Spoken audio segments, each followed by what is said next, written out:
В Кыргызстане частично изменился кодекс о правонарушениях. Документ дополнился 8 новыми статьями, а также в него внесено 13 изменений. Все эти поправки направлены на сохранение и защиту экологии и окружающей среды от вредного воздействия. Настоящий проект закона разработан в целях улучшения эффективной деятельности экологической безопасности, в том числе охраны окружающей среды и охраны недр и по экологической части. Например, статья 259 – одна из 13 статей, куда были внесены изменения. Здесь увеличены размеры штрафных санкций за уничтожение полезной для леса фауны. Изменилась и статья 209. Если раньше штраф полагался только за невыполнение требований государственной экологической экспертизы, то теперь служба экологического технического надзора может оштрафовать еще и за непрохождение требований. Перечень видов экономической деятельности, подлежащей обязательной экологической экспертизе, указан в законе Кыргызской Республики. Общий технический регламент по обеспечению экологической безопасности Кыргызской Республики. В соответствии с этим перечнем все субъекты должны были, оказывающие влияние на окружающую среду в процессе своей деятельности, обязаны проходить государственную экологическую экспертизу. Так вот, многие субъекты по незнанию или как отказывались от прохождения, не проходили государственную экологическую экспертизу, то есть проектная документация. Но теперь же это предусматривается, за нарушение этих требований предусматривается ответственность в виде наложения штрафа.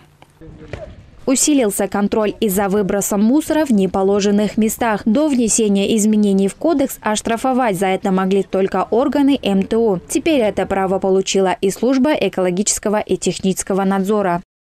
За выброс, складирование, сжигание мусора в неустановленных местах на физических лиц предусмотрено 75 расчетных показателей, на юридические лица 230 расчетных показателей. Это означает, что физические лица, обычные граждане,